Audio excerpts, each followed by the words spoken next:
If you're tired of watching Sapphic films with sad endings where the ladies end up dead, maimed, or otherwise unhappy, then do I have the video for you. You are bound to find something to intrigue, so get your notes app out, because today I've combined my 9-part series that covers 129 films that won't break your heart. Starting with a Sapphic classic, we have Elena Undone, a long-time favourite of mine about Elena, the wife of a pastor who is feeling listless and unsatisfied with her role as a wife. When she meets Peyton, a magnetic attraction begins to brew, one that she doesn't understand but is compelled to explore. The film is by no means perfect. I talked about that in my full review of the film, link in the title cards, but it's still an immensely watchable film with some fantastic chemistry between two very capable leads that really elevate the movie through their performances. It's a great comfort movie for when you want something romantic and sexy to watch, and of course, there's a happy ending.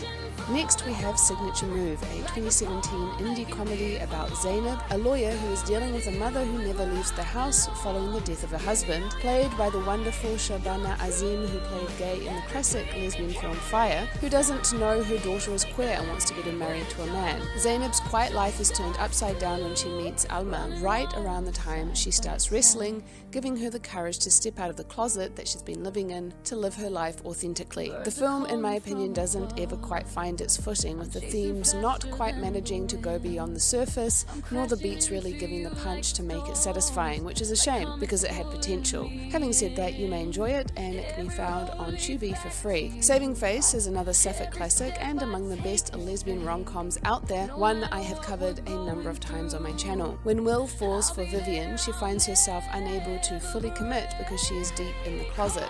When her widowed mother winds up pregnant and unmarried, her parents throw her out in shame, and she winds up on Will's doorstep, which forces them to work on their relationship and in the process for Will to deal with her sexuality. Interestingly, this film made by Alice Wu, who you might know from her other film, The Half of It, was not originally meant to have a happy ending. But aren't we glad it does, because otherwise it would most certainly have not made it onto this list. It also would have been a great shame, especially since Asian American films with lesbian leads are already pretty thin on the ground. It's a solid film, not without its flaws, but one that is a must-see in my opinion. Another film with a happy ending is Summerland, about a writer, Alice, who is living on the English coast during World War II when she is assigned an evacuee boy from London to billet against her will. At first, she is set on getting rid of him as she is grieving the end of a relationship and doesn't have the space nor the desire for a child in her life. But against her will, her closed-off heart is gently pried open through the emerging relationship with this boy. It's a period drama, which I know we Saphics tend to have a soft spot for, but unlike many period dramas, we don't have to worry about any Saphics dying. While the relationship between Alice and the boy Frank is the focus of the film, there are flashbacks to the love Alice lost and an unexpected happy Sapphic ending. For a film that's more on the buddy comedy side, there is Booksmart, a delightful film that follows two friends, Amy and Molly, as they try to cram in all the high school shenanigans they failed to do because they were too busy being model students into the night before their graduation. This results in a wild night full of hilarious escapades, including Amy, who is out and sporting a crush, awkwardly trying to get the girl. It doesn't quite go to plan, although as you can very accurately guess, it ends well for her. This is a wonderful film that is, as the title suggests, smart with plenty of wit and moments of delight, so I fully recommend you watch this one if you haven't already. Now, we've been getting a slowly growing number of Sapphic Christmas rom-coms. I have a link to my top picks in the title cards if you're in the mood for any of those. All of them, by the way, end well, as you can well imagine. But here I have for you a Thanksgiving-themed film. Lesbian is again a comedy, one that gets pretty farcical. Lauren brings her girlfriend, Haley, back for Thanksgiving. She was meant to come out to them in the lead up to the day, but she's been putting it off, and when her roommate turns up, a guy her parents love, they mistake who she is actually with. It leads to an eventful Thanksgiving, but thankfully, one that ends well. More beautiful for having been broken is the story of an FBI agent who has been put on a sabbatical by her job and winds up in a small country town. There she meets a boy with special needs, and in spite of herself, he takes a shine to her, and through him she is drawn into the local community. Through him she also meets his mother, a local dance teacher who is struggling to provide the care her son needs as a single mother. This movie has enemies to lovers flavouring, but they quickly find themselves drawn together and a romance blossoms. It's got that Hallmark kind of feel to it and comes from the same makers as Elena Undone. Some solid performances from the leads and the endearing young boy make it a lovely watch. By the way, I made this list using the Sapphic film and TV database that I offer over on my Patreon at my Sapphic Warrior tier and above, and allows me to filter based off various criteria, in this case the type of ending it has. If you want access to that and more, pop on over. Now, these next few are films that have a positive, hopeful ending but don't necessarily end up with the protagonist in a sapphic relationship. The Indian coming-of-age film Margarita with the Straw follows Layla, a young woman with cerebral palsy who moves to New York for her studies. Keen to soak up as many experiences as she can, she throws herself into this new world. There she meets Kanam, a blind woman, and the two find themselves in a relationship, one that her parents don't know about. When Layla and Kanam announce that they are moving in together, her parents assume that they are just good friends, not knowing that their daughter is bi, and while this is a sweet romance, things don't go smoothly due to Layla's haste to explore the world. The ending, however, is one that feels empowered, with Layla emerging as a capable young woman with the world at her fingertips. Nayad is not a romance in any way, but rather a story of a deep friendship between two queer women that sees them attempting a superhuman feat, namely for Nayad to swim from Cuba to the Florida Keys. Having attempted and failed decades earlier, Nayad finds herself at 60 reignited with a passionate drive to give it another go. Driven by the need to push her limits, she sets about training with her best friend Bonnie as her coach.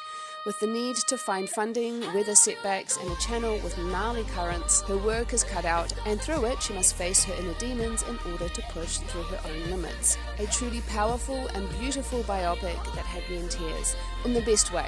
Fully recommend. I also fully recommend Pariah, the story of Alike, a teen who is trying to find her way in a family that has placed rigid expectations around her. Expectations that do not allow for her more mask appearance nor her sexuality. Through her poetry, she seeks to find an outlet for the desperation this environment creates, complicated by the fact that she is falling for a girl. This is a rich and beautiful film, allowing for nuance and depth, and though it might not have a fairy tale happy ending, it ends on a note of hope for Alike's future. The next few I'll mention briefly. We've got Crush, a teen rom-com that exists in a world where homophobia doesn't, which makes for a light and refreshing film. The script and performances are also delightful, and it's a cute film where the girl gets the girl. Desert Hearts is from 1985 and famously known for being the first lesbian film with a happy ending, as I have mentioned many times before. When a woman goes through a divorce, she finds herself at a homestay and she meets Kay, a vivacious young woman who will not allow society to dictate how she should live her life, and the two women find themselves falling in love. Fire, the movie I mentioned earlier in this video, where two sister-in-laws find themselves falling in love when bride Sita is brought to her new home, but finds that she can't be the quiet, retiring wife she's expected to be. The burst of fresh energy she brings into the household stirs Radha, wife to the other brother, waking her up to desires she hadn't had in years. Love this film. I couldn't but mention Imagine Me and You, probably the most polished and slick rom-com offering we have, with exactly the type of ending you'd expect from a film like this. On Rachel's wedding day to her best friend and longtime boyfriend, her eye is caught by Luce, the wedding florist. Intrigued, she initiates a friendship with Luce, one that quickly grows into some serious feelings that has Rachel very seriously questioning her sexuality. And the final suggestion for this list is another of my faves, Kiss Me, or With Every Heartbeat in English, around Frida and Mia, who are brought together when their parents announce that they are getting married. Although Mia is also engaged, she is immediately drawn to Frida, stirring up feelings she had put away a long time ago and forcing her to face what she wouldn't when she was younger. Below Her Mouth is a Canadian film from 2016 about Jasmine, who spots Dallas, who is working on a roofing project next door. When they cross paths at a lesbian bar, Dallas makes a move despite knowing that Jasmine is engaged to be married to a man, and though Jasmine is somewhat resistant, she succumbs to Dallas's charm. Over a weekend, while the fiancé is away, they engage in a passionate affair that shakes both of them to their core. This film is definitely up there on the sexy meter with some relatively, shall we say, detailed love scenes, and it's probably because of this that this film has been popular with so many of us Saphics. I thought it was decent, and best of all, it has a good ending. living for the ladies. Bound, the 1996 neo-noir classic from the Wachowski sisters, is another saucy film which put both of them on the map as filmmakers, opening up the possibility for them to make the smash hit The Matrix.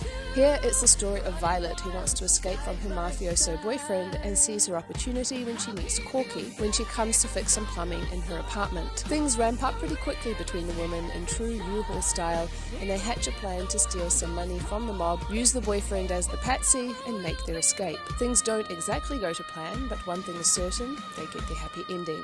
2022's Budhai Door is a much tamer story, but one I rather enjoyed. It follows Sapphic Sumi and a gay man, Shardul, who decide to have a lavender marriage to each other so that they can get their families off their backs. That way they can live their best gay lives with the same-sex partner of their choice. While on paper that sounds good, it's hardly straightforward, as their families meddle in their lives, which requires them to charade as a legitimate couple and generally deal with having to be so deeply implicated in each other's lives. For Sumi, who has a girlfriend, Rimjim, it leads to lies to explain why she's living with them. The movie did toy with a will they ultimately end up falling in love with each other storyline, probably to keep the straight audiences entertained, so I guess a bit of straight baiting. They thankfully do not go there, and both characters stay resolutely queer, and even get a happy ending with them out and proud. I won't lie, I did get a bit emotional at the Pride Parade sequence, and the love story between Sumi and Rimjim is lovely. Another film with some lovely gay and lesbian solidarity is the delightful Dating Amber, a film that takes us back to the mid-90s Ireland, where Amber and Eddie decide to fake date to keep the school bullies off their back. A lovely friendship develops. While Amber meets and starts a relationship with a girl, Eddie is struggling with his sexuality and the expectations placed on him as a young man during the Troubles. Ultimately, it ends well. This is a well-made movie that ranks among my faves, with lovely performances and that delightful Irish humour to craft an affecting coming-of-age story. A list about happy Sapphic endings would not be a worthy list if But I'm a Cheerleader was not on it. This campy comedy is rightly a cult classic which takes a farcical look at the utter ridiculousness of conversion therapy. Megan is suspected for being a lesbian because she seems to have an aversion to pashing her boyfriend and tends to pin up hot swimsuit models in her locker.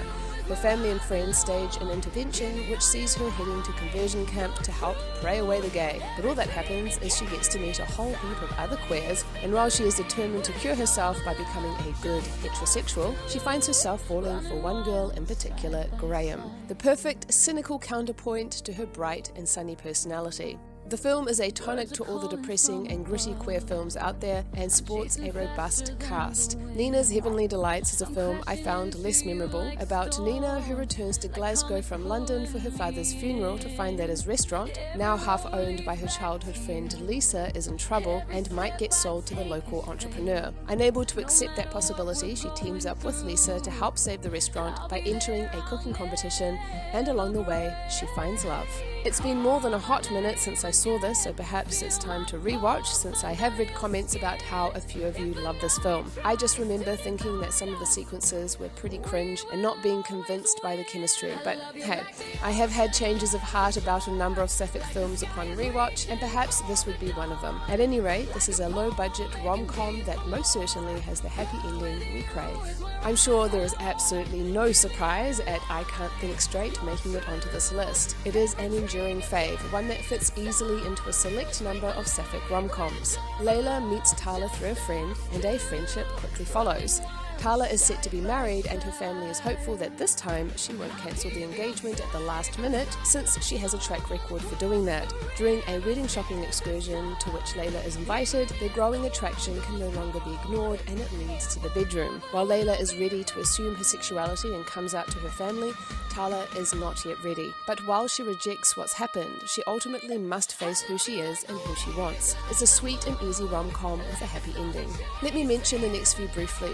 Liberty's Secret, a musical about a minister's daughter who is invited on the campaign trail for a Conservative candidate and falls for the campaign manager. It's low budget and I thought it was just okay, but if you enjoy musicals, you may very well enjoy this one. Professor Marston and the Wonder Woman is based on the true life story of the man who invented Wonder Woman and based it on the woman he was in a poly relationship with, his wife and girlfriend. The two women were also very much into each other as well, and they raised their kids as one happy family. Show Me Love, the 90s film about Agnes dealing with school bullies and crushing on the supposedly straight Eileen, the popular girl, until one fateful night the two girls connect and love might well be in the air. The fallout about two girls who grow close after the traumatic experience of a school shootout that sees them stuck together. While the topic is heavy, the ending is not. These next few are movies that have a positive ending but don't necessarily end up with that categorically happy romantic ending. I still think they are worth mentioning, however. The half of it follows teen Ellie, studious and smart. She's developed a bit of an entrepreneurial enterprise where she can do other kids' homework for a fee, and one day she is approached by a guy, Paul, to help him write love letters to his crush, Asta. This just happens to be the girl that Ellie is crushing on as well, giving her free rein to say all the things that she's wanted to say but never has. Through this, Ellie and Paul develop a close friendship, but it's complicated when Paul finds out Ellie's real feelings. This film is a coming of age that is less about getting the girl and more about the close friendship that develops. While it's not the fairy tale ending you might want, it does end with Ellie heading off into a hopeful future. With the film You Can Live Forever, it's implied that things ultimately end well for the two protagonists, although it doesn't outright state it, hence it being in this section. When Jamie is sent to live with her aunt and uncle, both of whom are Jehovah's Witnesses, Jamie finds herself attending the meetings, and there she meets the devout Marika. Their attraction is immediate, and due to her desire to be close to Marika, Jamie finds herself agreeing to go to Bible study and other Jehovah meetings just to be close to her. It's clear the feelings are mutual, and despite it being seen as very wrong by the church, the two girls start a relationship. To help justify this to herself, Marika twists herself into a pretzel, trying to make this relationship make sense within the stifling constraints of her religion, and failing. While it seems that things are over between them, perhaps in the end they are not. I thought this was a solid film with some interesting themes around religion, so I do recommend. The truth about Jane is a categorically happy ending, just not one that ends with her getting the girl. Instead, she gets the support of her family, which is, let's be real, probably more vital. The conflict of this film revolves around Jane, not only coming to terms with her sexuality and dealing with the pangs of first love, but her mum working through her homophobia to be supportive of her child. It's a made-for-TV movie, so simple in its script and execution, but also a film that, at the time it came out, hugely impactful and enjoyable to watch. This last film may or may not deserve to be on this list depending on how you interpret the final moments of this film. I of course opt to interpret this in the gayest of ways. Two best friends, Kat and Samantha, decide to take advantage of a couple's retreat Kat's mum gifted her in order for her to repair her relationship with her ex-boyfriend. This requires them to pretend to be married, which they do very convincingly. While they are there for a bit of R&R, through the weekend they begin to question their relationship, and it seems that all indicators are pointing to the fact that they are perfect for each other. Insofar, this is a simple and easy rom-com with some lovely performances and well-written character studies. By the end of the film, the rom-com formula has appeared to have done its magic, replete with a public declaration, but in the final seconds of the film, a question mark is raised, which, if this was a film made today, would be deeply aggravating. But since I like the rest of the film, I'm giving it a pass.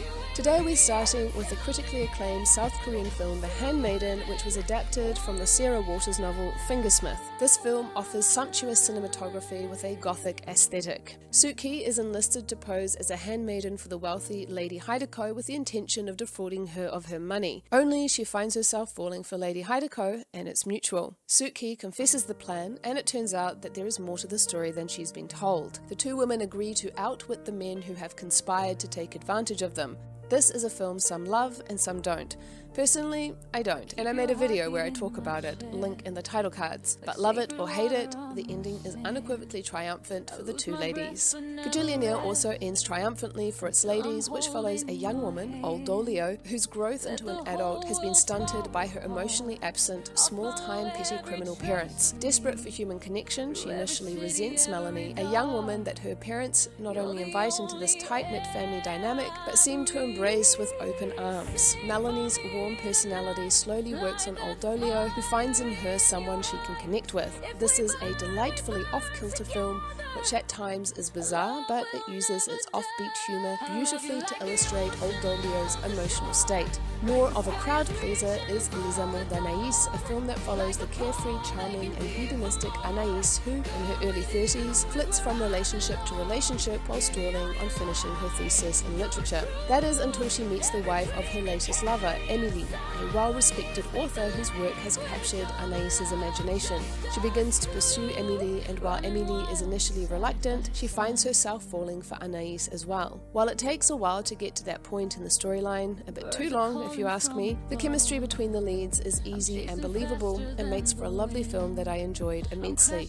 And of course, it ends well. For a different vibe, there is the film Yes or No, a 2010 Thai film, which, if you've been enjoying the plethora of Thai web series that have been coming out of late, like Gap, Blank or 23.5, you could well enjoy this film and its follow-up, Yes or No 2. It follows Pai, who moves into her dorm room to find that her roommate is a boyish presenting girl called Kim. They become friends, but as they get closer, the question of whether they are just friends or perhaps more begins to play on their minds. You can guess where this is going. I watched this a long time ago and thought it was a sweet enough film, although not what I would normally gravitate towards, but you may love it. Girls Like Magic is a recommendation from my comments section, so this is not one I've actually seen.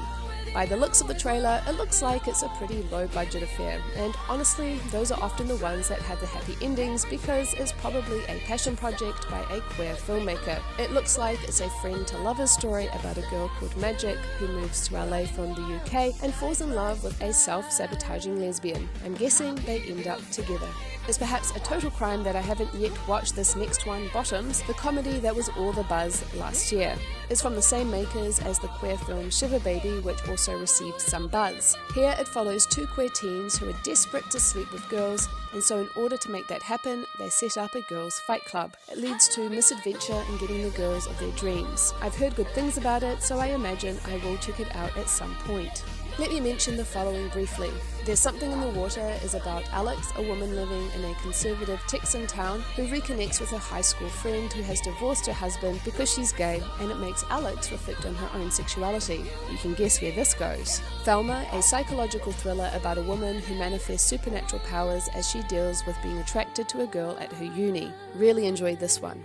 The rightly popular film Everything Everywhere All at Once is a wild ride and one I gained new appreciation for when I recently rewatched it. I liked it so much I did a Patreon exclusive review about it recently. It centers the relationship of Evelyn, who is struggling with her daughter Joy's sexuality, and the rift this has caused between them that threatens the very fabric of reality, leading to an exhilarating romp through the multiverse. Dense and delicious, it's well worth a watch, even if the happy ending is not explicitly around the relationship between Joy and her girlfriend.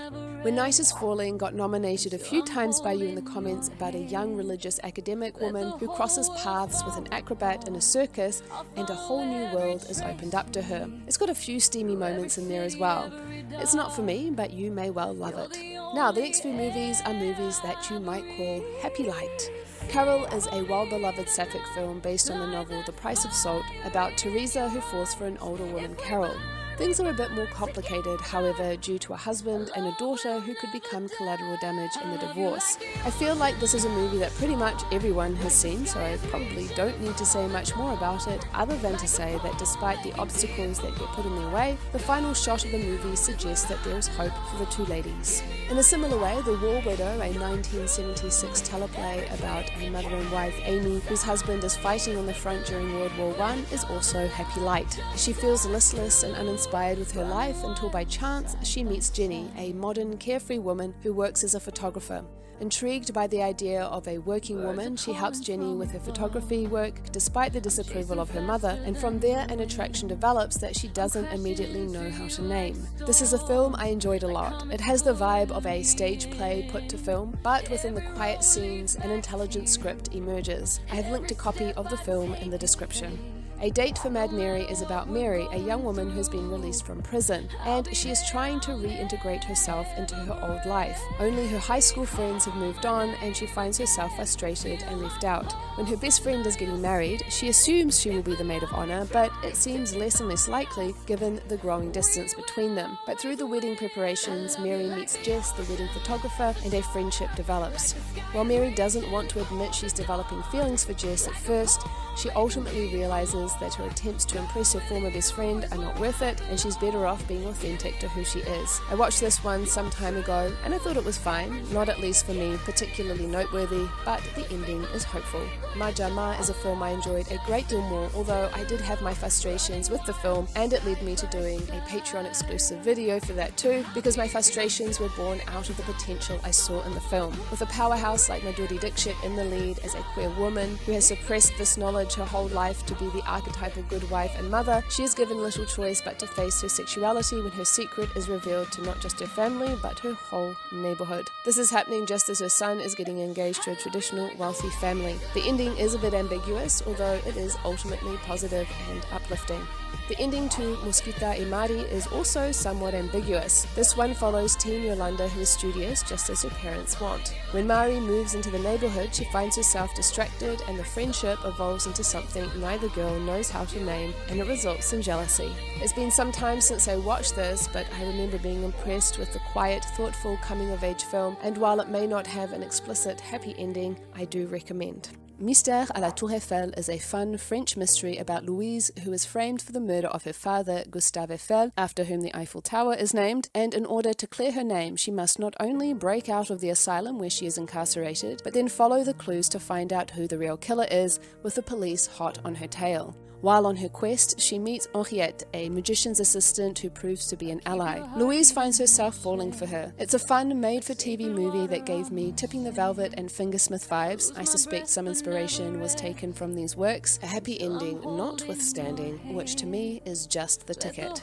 In the TV movie An Unexpected Love, when Kate divorces her husband and finds herself a single mother of 2 teens, she also gets a new job and develops an attraction for her new boss, who is also a lesbian, Mac. They both catch feelings, and I'm guessing the rest writes itself. I haven't seen it, so I can't say anything about it, other than I see that Wendy Crewson is playing the boss, and she makes an appearance in another film on this list, Better Than Chocolate. I really enjoyed her in that, so I'm curious to see this one. It's a Lifetime movie, just to set expectations, and I've seen mixed reviews, but it has a happy ending. I found a copy of the movie on Dailymotion, so link in the description.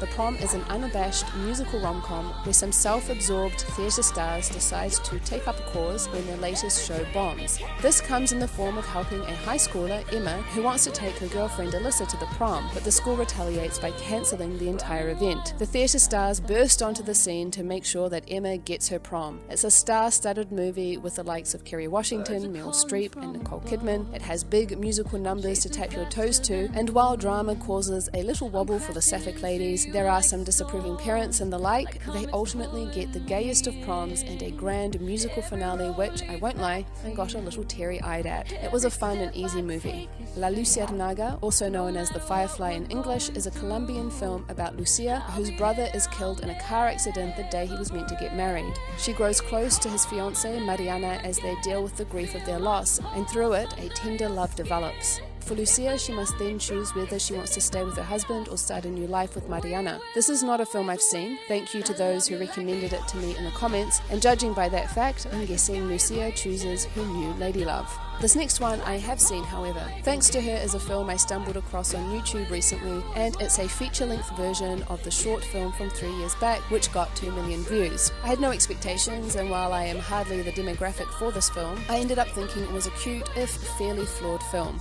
What I liked was the fact that it had a bit of intersectionality there with an ace lesbian as the love interest. While how that might realistically work in a relationship with someone who is not asexual was not explored in depth, I could well imagine it would feel very affirming to show an ace lesbian in a relationship and it working out. It follows Millie, who is working hard to get a soccer scholarship to college and finds herself having to do community service for a month alongside Andy following an altercation she got caught up in. Millie is intrigued by how Andy seems so confident and open in her sexuality, and while doing the community service work at the retirement home, she meets a later in life Sapphic couple and gets to hear their story, which gives her the courage to face her own sexuality. Not only does she come out to Andy, but she finds herself attracted to her, although because Andy is also asexual, it means the growing feelings between the girls are not clearly laid out, and it leads to a bit of drama. Nothing too bad, because by the end, they're a couple. Love Classified is about a romance writer who decides to return to town to reconnect with her 2 kids after a long absence, and her return is not received with open arms as she might have desired. Her daughter, Taylor, single and looking for love, decides to answer an old-fashioned classified ad and is surprised to find that Frankie is a woman, played by Ariane Mandy, who you might well recognize from the Our Word Gen Q. While Taylor is initially taken aback, she finds she gets along well with Frankie, and so she decides to give love with her a go. While they seem to jump into being pretty committed far too quickly for it to feel plausible, which irked me a little bit, for Hallmark it's frankly a solid offering, and look, it's an unabashed romance film, so it has a happy ending, and about that I can't complain. Ich will dich is a German TV movie that made it onto my Mature Sapphic Ladies series recently, as do the next 2 entries as well, so let me just cover them briefly. Marie, married with children, finds her head turned when an old friend turns up with his fiancé. It's happy endings all around for the queer couples on Better Than Chocolate, an indie rom-com, when Maggie's mother and brother unexpectedly show up just as she has met a girl she really likes. Die Konkurrentin is about 2 women who are pitted against each other in the workplace by their boss, but instead of one of them being ousted from the business, they fall in love. The next few are still happy endings, but not in a romantic way. Now, Almost Adults is a happy ending. I'm just sure many people who watched it were wanting Elise Bauman and Natasha Nego-Vanlis to end up together given their massive popularity on the web series Camilla, and that's not what happened. But Elise's character, Mackenzie, does come out and she starts dating women. It causes some trouble with Natasha's character, best friend Cassie, because Mackenzie's realization that she's gay causes an upheaval to their tight-knit dynamic. But I don't remember a whole lot since it's been a while, which perhaps is saying something. With Ammonite, we get an ending that is somewhat open-ended. It suggested the women get back together with its final shot, but the issues raised during the movie remain unresolved, and so I would say, much like the movie Carol, it's happy light. Here it follows Mary Anning, a taciturn woman who lives on the English coast and has dedicated her life to fossil hunting. In order to make ends meet, she and her mother also offer board in their home, and when Charlotte is brought to them by Charlotte's husband to convalesce after a miscarriage, Mary is asked to take her along on her fossil expeditions to help revive her spirits. As they spend time together, an attraction grows which leads to an affair. While it didn't get near the attention that other historical lesbian films have, it's one that I found absorbing and beautifully done. And plus, the Dutch movie that came out of the popular web series of the same name is another film I enjoyed. Here it follows Anne living in Amsterdam, but set to move to Montreal with her girlfriend Sada, who heads over to start her dream job, while Anne will follow once she's completed her book, which she's struggling to finish. During their separation, Anne finds herself exploring her identity on all levels, and because she's in a poly relationship, it also includes some other partners. It's not a happy romantic ending for Anne, but it certainly is uplifting and hopeful as she figures out who she is and what she wants. Appropriate Behavior is a great film that might not have protagonist Shirin back with her ex at the end of the movie, but we do see growth in her as she comes to terms with the separation. This is a clever comedy about Shirin trying to find her place in the world as a bisexual and as a daughter of Persian parents, to whom she is not out. We follow her as she stumbles through her life, going on dates, hookups, and trying to find the right bra size. It's been a while since I saw this one, but I remember enjoying it a lot and being especially impressed with Desiree Akhavan, who wrote, directed and starred in it. She also directed the next one on this list, The Miseducation of Cameron Post, adapted from a novel. Here we follow Cameron in the 90s, who is discovered on prom night making out with a girl in a car. She's thrown into the confusing and insidious world of conversion therapy, and her saving grace is that she makes friends with 2 others that help provide some much needed perspective as she wrestles with what her religion versus her heart is telling her. Another excellent film that has a hopeful, uplifting ending, just not one that ends in romance. This next one I haven't seen, but I do know how it ends, and it's been called a feel-good movie. It also has Nick Offerman in it, who I've enjoyed from Parks and Rec, and also that unexpectedly gay episode in The Last of Us that had the internet abuzz. Here he plays Frank, a dad to queer daughter Sam, who is getting ready to head off to college at the end of summer. Wanting to connect with her, they end up making a song that goes viral when he uploads it to Spotify, and so he suggests they make another one and perhaps even form a band. This is primarily about the father-daughter dynamic, but Sasha Lane plays Sam's love interest, and the rest of the film seems to have a few well-known faces like Ted Danson and Toni Collette. So while Sam is off to college at the end of the film, and I assume it's the end of her romance as she heads off to new adventures, it looks like it could be a worthwhile watch. Let's start with My Days of Mercy, a movie from 2017 about Lucy, who is, along with her sister and brother, protesting the death penalty and trying to get their father off death row after he was convicted of killing their mother. Lucy meets Mercy, a lawyer and daughter to a cop who is tied up in Lucy's father's case, and despite the unwritten rule that they shouldn't, they start a romance. I haven't seen this movie, but with a powerhouse like Elliot Page in the lead, pre-transition of course, I'm pretty sure I'll enjoy the film. From the trailer, it looks like there is a tender love between the two. However, it also looks like it deals with some heavy themes, so it doesn't appear to be a joyous film, although according to Wikipedia, it ends on a happy note for the couple. A film that is a lot lighter is Do Revenge from 2022, a black comedy about two girls who, despite not knowing each other, decide to do revenge on each other's bullies. They grow close as they execute on their plan, but one of the girls, Eleanor, is hiding a secret. Eleanor is also a Sapphic, and while on her quest, she meets Gabby, sister to one of the bullies. Their storyline is secondary and so doesn't feature heavily, but there is also some subtext between Eleanor and her newfound friend, Drea, and I was rather enjoying it. It's a fun, light-hearted film with a couple of satisfying twists and a happy Sapphic ending. The Feels is about two Sapphic ladies, Andy and Lou, who are engaged to be married and are throwing a bachelorette party by renting a house out of town and inviting everyone along. When Lou confesses that she's never had an orgasm, Andy is surprised and upset. It forces Andy and Lou to examine their relationship. It ends with the ladies still together, although I can't remember if it's also the other type of happy ending, if you catch my drift. I watched this movie a long time ago and I thought it was okay. There were some comedic elements that I thought worked, but it didn't quite hit the spot for me overall. I mean, it's better than many Sapphic films out there because, let's not kid ourselves, genuinely good Sapphic films don't always feel abundant, certainly not ones with happy endings. Camilla the web series, which got very popular back in the mid-2010s, got a film as a sequel in 2017, where we check in on the two Sapphic ladies, Camilla, vampire turned human, and Laura. There seems to be a problem, namely that Camilla is having some lapses that sees her vamping out, as they call it, and this leads Laura, Camilla, and their gang of college friends to reunite in order to solve the mystery. I haven't seen it, so can't say much about it except that it's very gay and has a happy ending. It looks like it's a bit of fun and also has Dom Provost-Cholki of Winona Earp fame making an appearance, which is a bonus. Next, I have a Turkish film called Love Spells and All That, a movie that looks to be a bit of an art house film, and given it was recommended by one of you, my subscribers, I trust that it has a happy ending. I did try to verify but couldn't find a confirmation. The film itself does include a spell that Rayan had cast 20 years prior when the girl she fell in love with, Erin, was sent off to Paris for her education, hoping to bring her back. The spell perhaps has worked because Erin never forgot about her and has come back to the sleepy Turkish village in hope of rekindling a romance, but Rayhan, settled in her life, is reluctant to let Erin back in. This next one, Walk With Me, is a low-budget romantic drama about a woman who leaves her husband. While looking for a place to live, she meets a realtor who is also a musician, who, by the way, has a beautiful singing voice, and the friendship they develop turns to romance. Then, amidst divorce and creating a new life, she must also contend with her sexuality.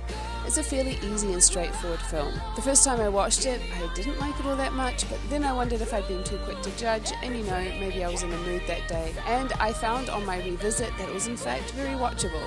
A soft and sweet film. If you want to check it out, you can by jumping over to Tubi, where it's available for free. Another film recommended to me by one of you in the comments is Love My Life, a 2006 film from Japan about two university students, Ichiko and Eri, who fall in love. When Ichiko comes out to her father, she's surprised to learn that there are a lot of gays in the family. Both her father and mother, it would seem. I haven't seen this one, but I did find a link to the movie here on YouTube with English subs, so the link is in the description. Then we have Out at the Wedding, a 2007 rom-com that is either awful or delightful, depending on which IMDb review you believe. Jeannie finds herself at the wedding of her estranged sister, where a rumor circulates that she's in a relationship with a woman when she's not. She's engaged to a black Jewish man, which apparently is worse. So when her family is chill with her fake girlfriend, she goes with it. Then her family comes to visit and they want to meet this girlfriend, so she hires one. Sounds like a fake relationship trope and it sounds like fun.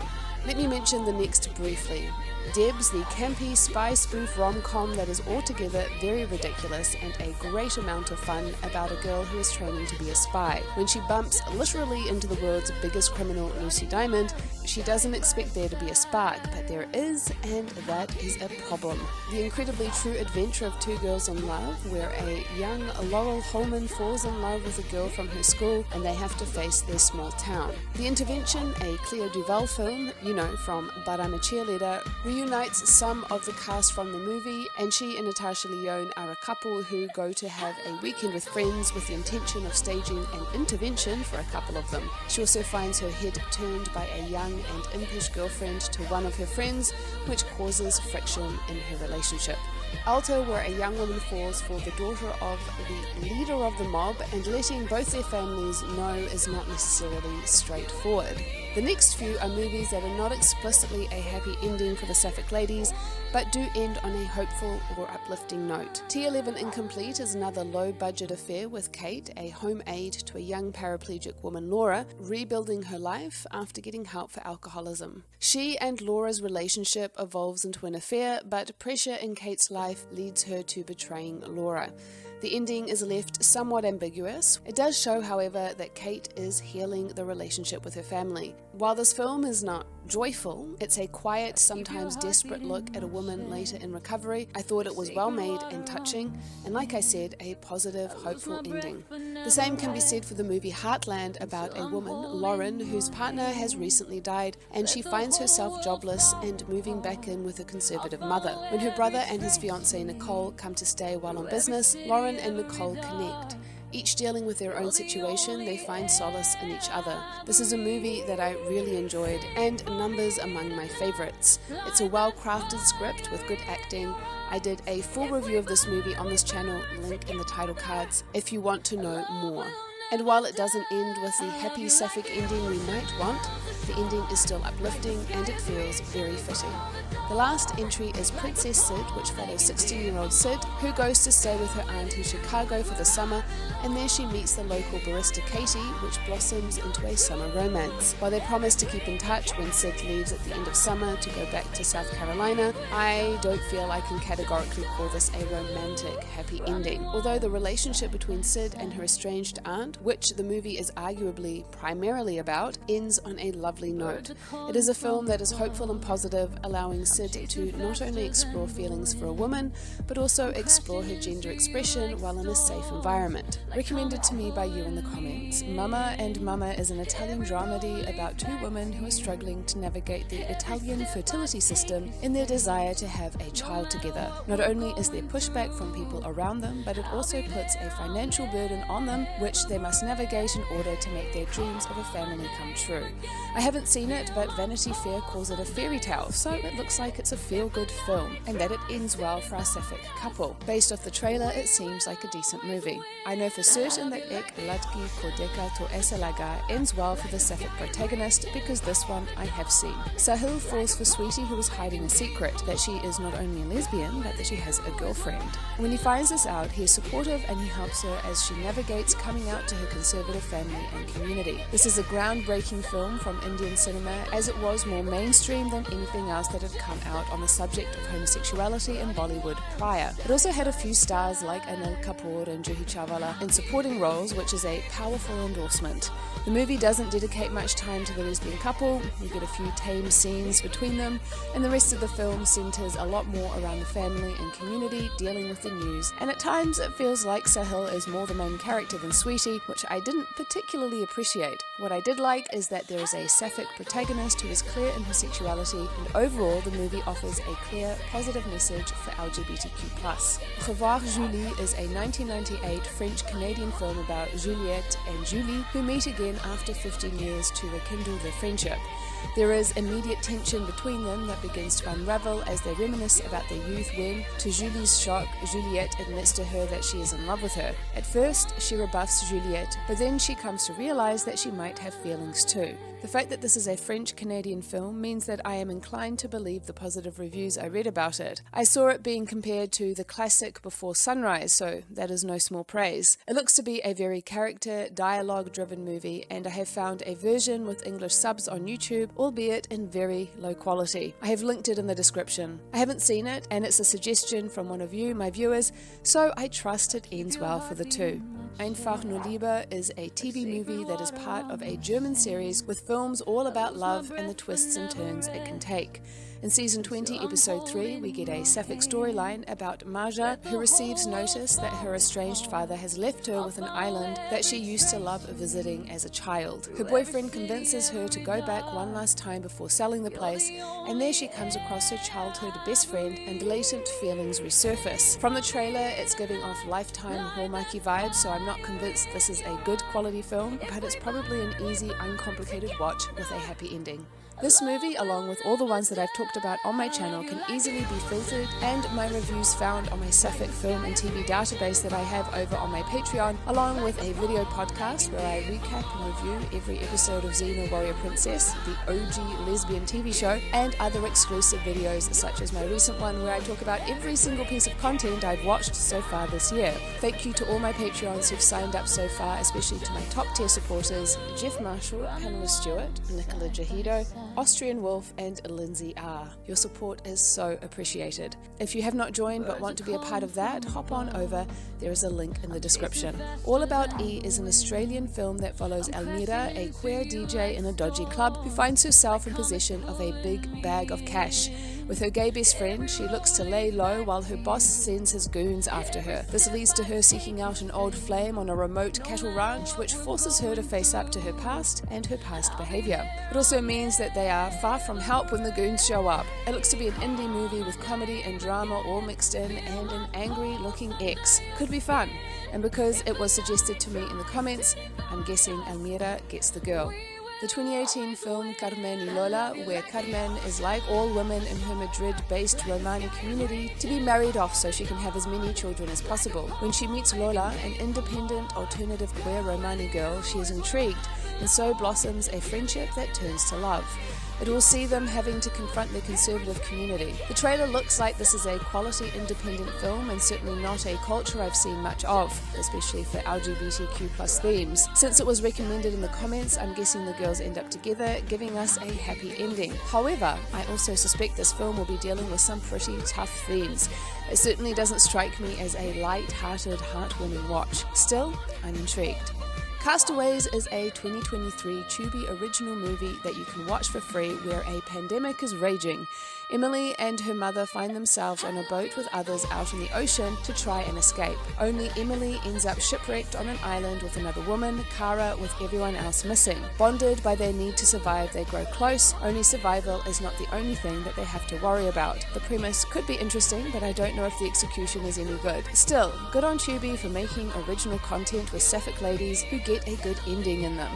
That's appreciated. I have a link in the description if you want to check it out. You may need a VPN if you're in a country that doesn't get Tubi. Another film where the premise sounds interesting but that I'm not convinced is any good given the trailer is 2-11. It's a film from 2022 and I'm not sure if this is a spoiler or not because it was in the IMDb description, but I suspect it is actually a reveal for later in the film, so sorry if it spoils the movie. It's about two women who reunite in the afterlife in what appears to be a remote cabin. They must deal with their relationship after being separated by a tragic accident. Since they're already dead, I'm giving it a pass on the whole dead lesbian trope thing, and I'm guessing they sort their issues out before heading off to eternity to be together. Now, if you don't mind it when a lesbian sleeps with a man, then this next one is, from memory, a fairly decent film, and boasts a great cast. It's The Kids Are Alright, where a lesbian couple must contend with a sperm donor coming on the scene when their teenage kids decide they want to meet their father. It causes some ripples, one of which I've already covered. It was getting some award recognition when it came out in 2010, but,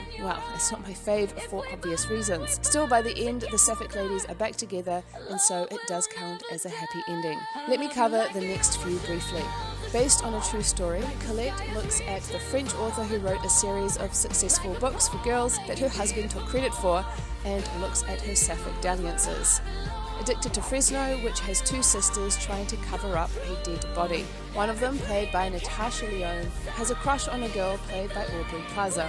Out of Season is a 1998 film that I couldn't find any clips for except this lone one, and it seems the only way to see it is to buy the lone DVD from Amazon, so just a brief mention here. here in case one of you decides you want to buy it. Mickey falls for Roberta when she comes to take care of her uncle at Cape May, but Roberta is not convinced Mickey wants anything serious and won't give in unless Mickey is serious about a relationship with her. The next few are not what I'd call happy endings for the Sapphic couple because they don't necessarily end up in a relationship, but it is an uplifting ending. Liana, a lovely film that I personally rather enjoyed.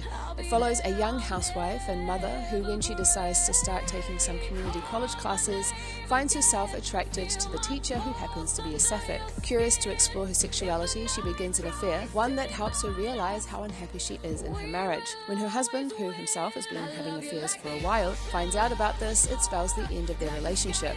It's not a categorically happy ending, especially since she has to, in a sense, choose between her children and being true to herself. But she does break free from the confines of her old life, and through it, her future feels not just Sapphic, but hopeful, which was certainly not a given in the early 80s with queer films.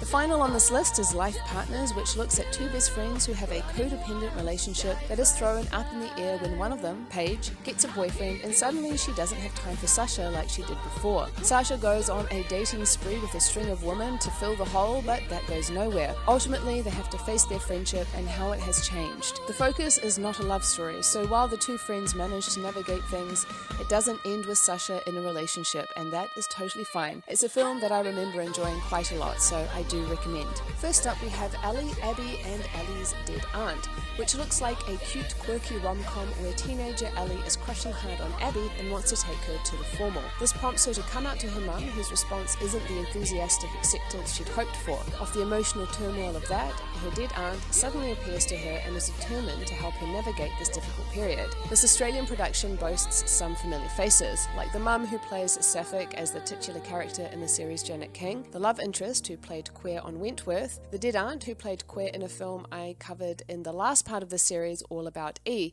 and I have to give a shout out to fellow Kiwi Rachel House who, as far as I know, hasn't played queer but has voiced the grandma in Moana, appeared on the pretty darn queer show Our Flag Means Death, and was also in one of my favourite New Zealand films, Hunt for the Wilder People, which you should totally check out. This one goes on my list for sure.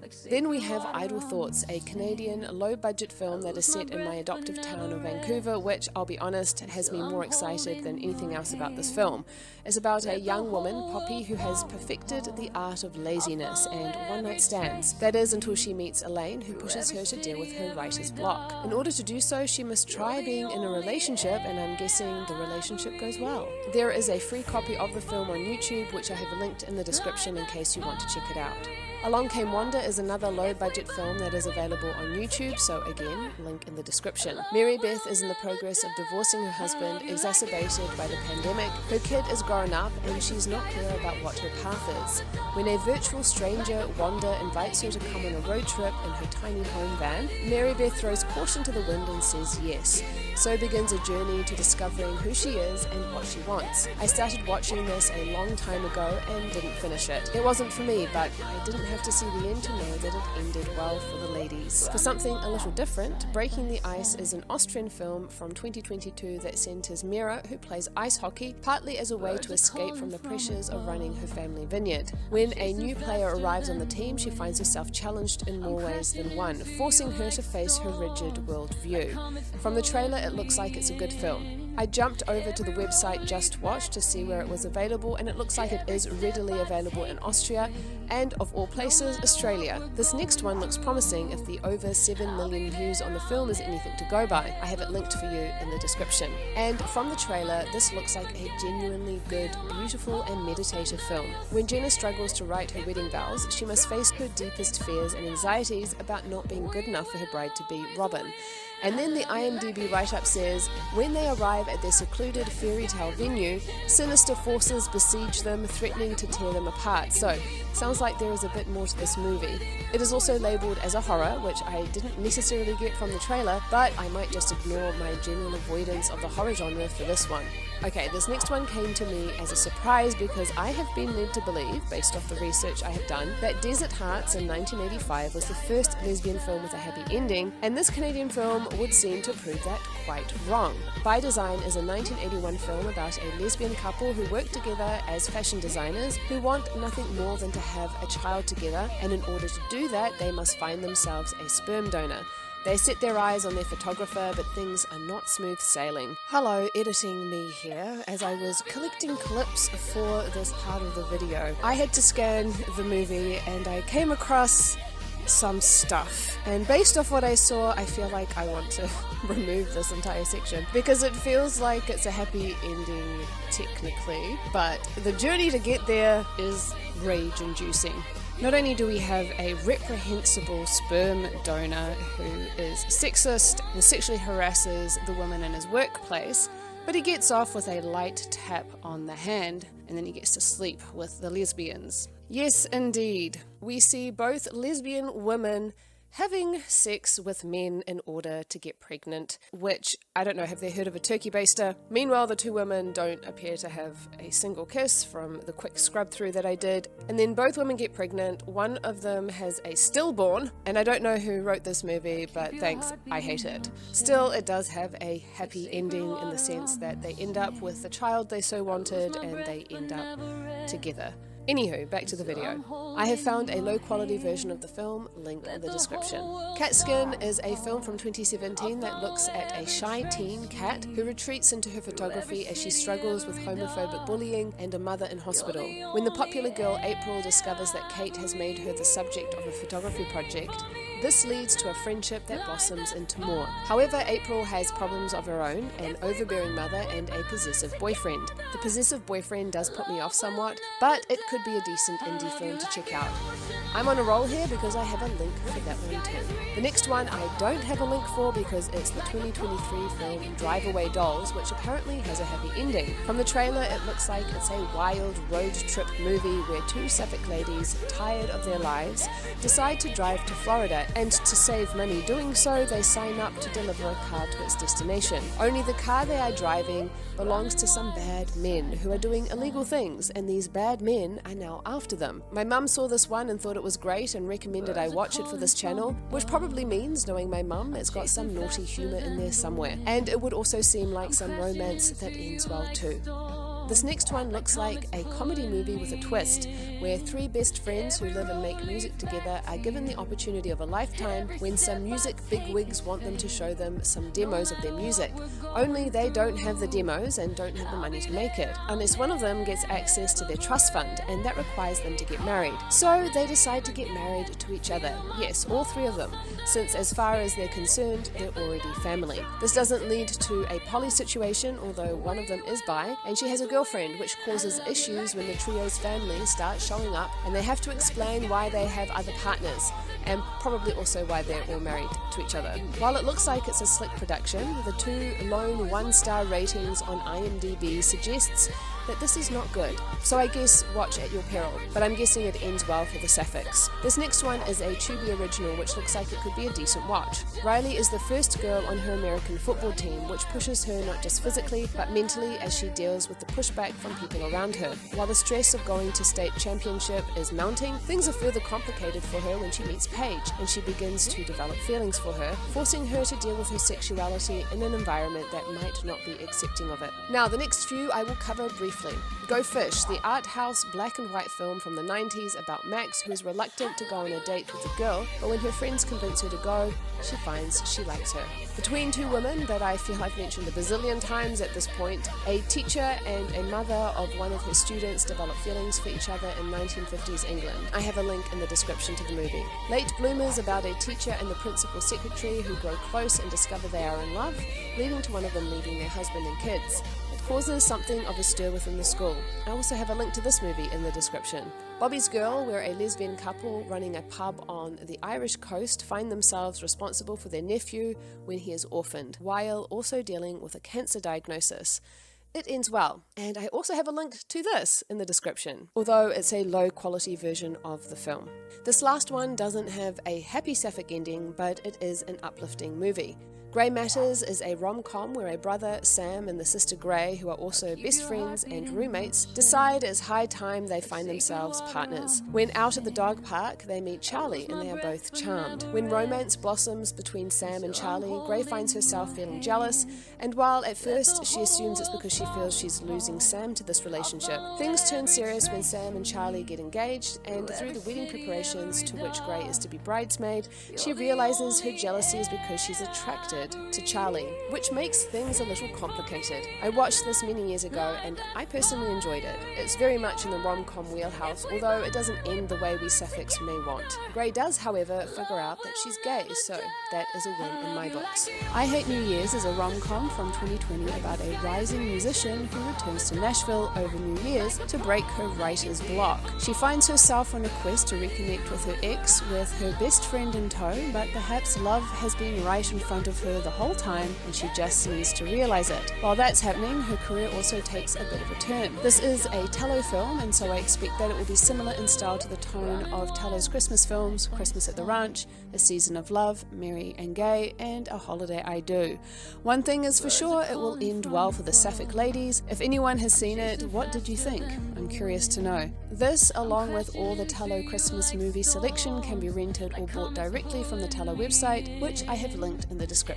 Marinette is a French film based on the true story of soccer prodigy Marinette Pichon and the challenges that she had to overcome in order to play professionally. Encouraged by her mother at a young age, she played with the boys in a mixed team until she hit 16, at which time she was told that she could no longer compete with the boys, even though she is a better player than them. Despite a turbulent and violent household, she manages to get selected for the French women's soccer team, but given how women in sport are not treated equally, this poses its own difficulties.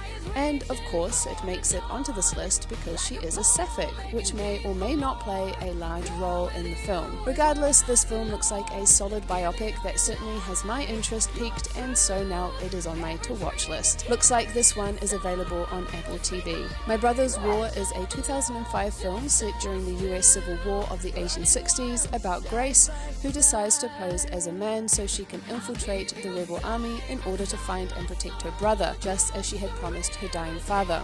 Along the way, she meets a widow grieving the loss of her only son, and they form a bond as they attempt to avoid being caught by the warring armies. But could Grace's secret, her true gender, ruin the feelings that are brewing between them? It looks like a pretty ambitious period piece for a low budget, and one that could potentially be pretty decent, although the reviews on IMDb are mixed. Perhaps if you're into period pieces that centre around the American Civil War, this might be for you. The fact that Whitney Hamilton, writer, director and actor, managed to fund a remake of the film called Union in 2018 suggests that there could be something to this film, and the remake looks to be a higher quality version, in terms of set and cinematography at least. The premise is more or less the same, but with a few changes. In this one, the brother is dead, and our protagonist has assumed his identity, living as Henry and marrying Virginia, the widow, in order to save her from being married off to someone who she neither loves nor wants to be wed to. From the IMDb write-up, it looks like the relationship between Henry and Virginia is framed as them being soulmates. The two reviews I found didn't exactly sing its praises, however, so I guess watch at your peril. But both films have a happy ending. This next one, called Eva from 2014, I have seen and I thought it was a charming film. Eva is dealing with the death of her boyfriend. After a bad date, she finds herself spinning out when she comes across a young woman who, seeing her struggle, takes her in for the night.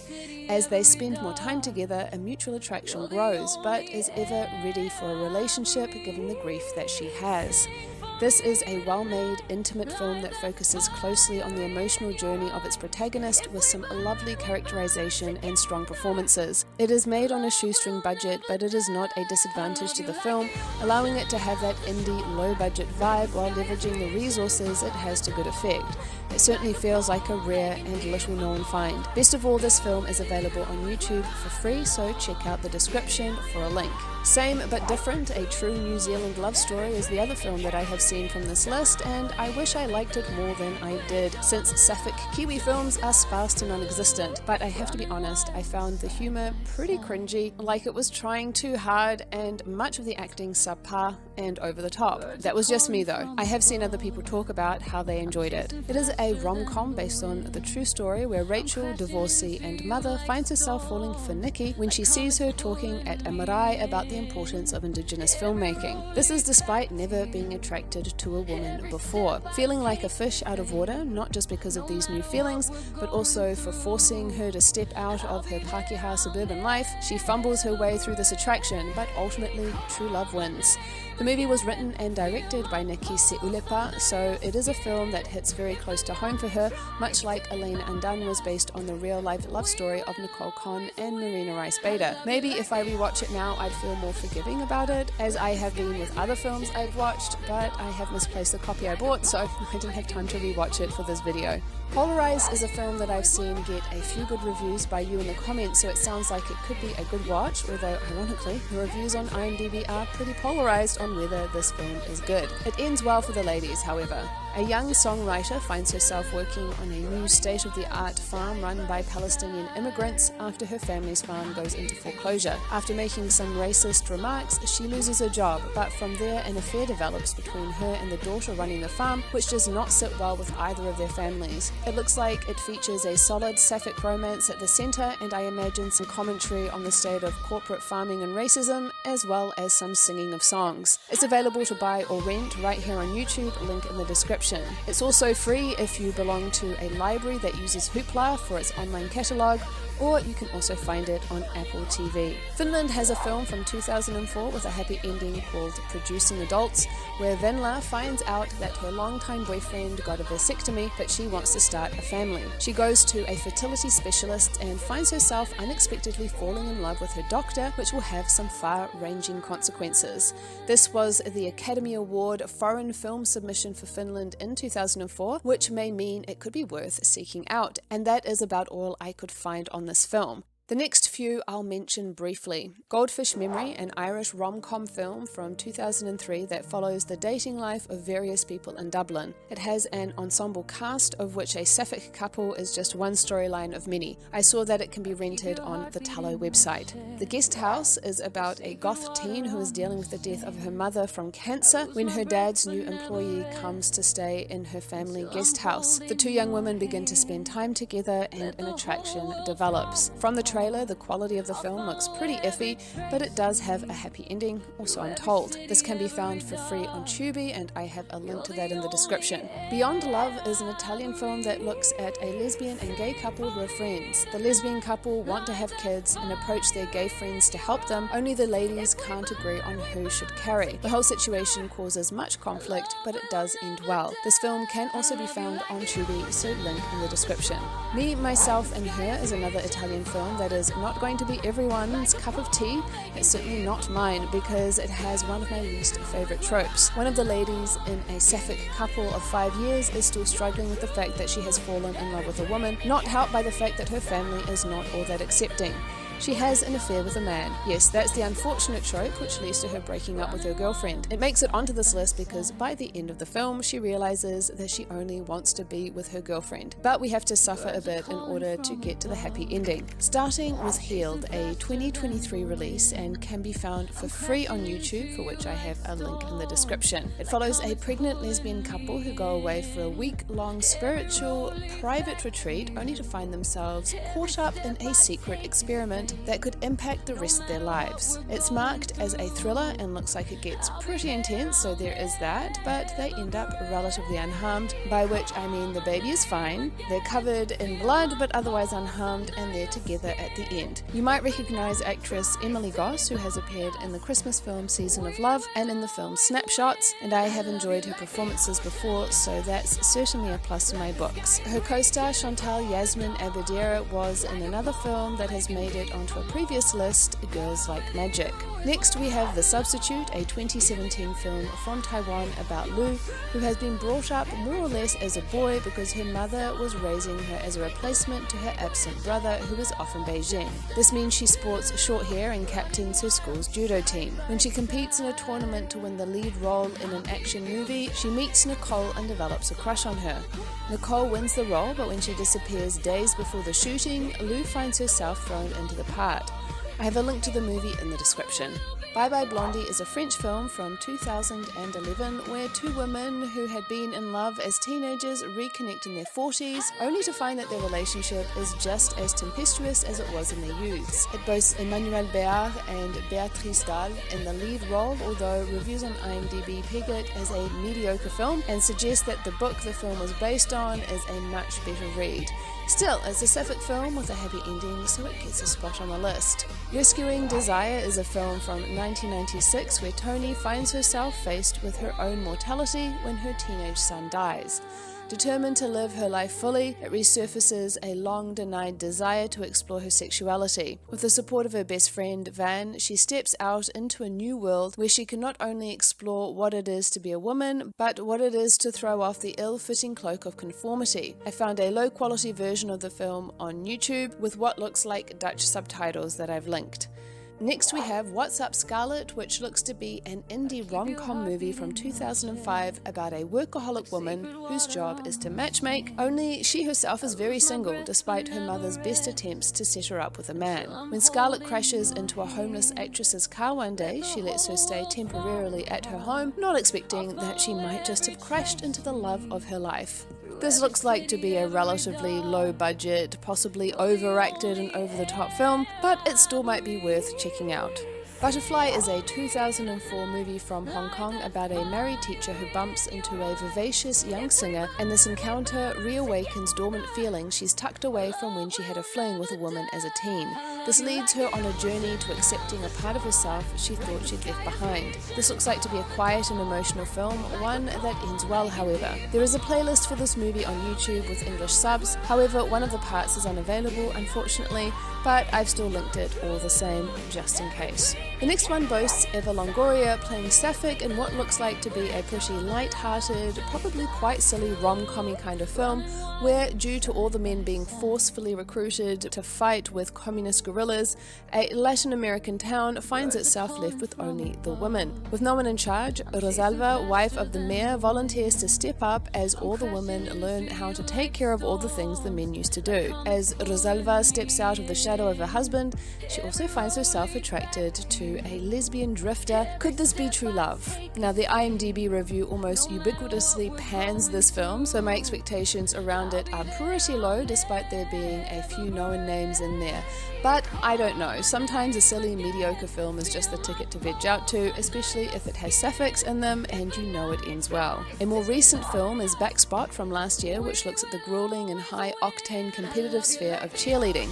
When Riley and her girlfriend Amanda are selected to be on an all-star cheer squad, they are faced with a coach who will push them to their limits. The movie stars Devry Jacobs, who also starred in the excellent series Reservation Dogs, and has Evan Rachel Wood playing the coach, so two excellent queer actors headlining. I heard tepid reviews on the grapevine, and IMDb has no reviews, so I'm not sure how good it actually is. Girl's Blood, a 2014 Japanese film, is touted as an erotic action film. I'm sure there are plenty of these kinds of films out there, but it's my first time coming across such a genre combination. From reviews, it appears the action part of it is well done, and perhaps the erotic part a bit cringy, according to one of the reviews. It follows four young women, each with their own past, who belong to an illegal underground catfight club where two of them fall in love. Claire of the Moon from 1992 follows Claire, who has recently split from her husband. Struggling with some writer's block, she goes to an all-women's writer's retreat where she finds herself sharing a house with Noelle, who reveals she is a lesbian. As time goes on, she finds herself confused at how she's attracted to Noelle, and it ultimately leads to her falling into bed with her. This is the only film on this list that I have actually seen, but it wasn't my fave. However, it is a classic and you might enjoy it. You can watch it on Tubi, link in the description. Then we have Desperate Remedies, a surrealist, highly stylized 19th century romp of a film from New Zealand. It follows Dorothea, shopkeeper and dress designer who works with her lady love Anne, who is trying to keep her sister Rose away from her former lover by enlisting the help of a roguish man, Lawrence. Instead of saving her sister, she finds herself in a tortured triangle with Lawrence. The ending is more satisfying because in the end, Dorothea escapes the clutches of her husband to reunite with the love of her life, Anne. The film is available for rent or purchase on the New Zealand Film On Demand website. Let the whole world fall apart. I'll follow it.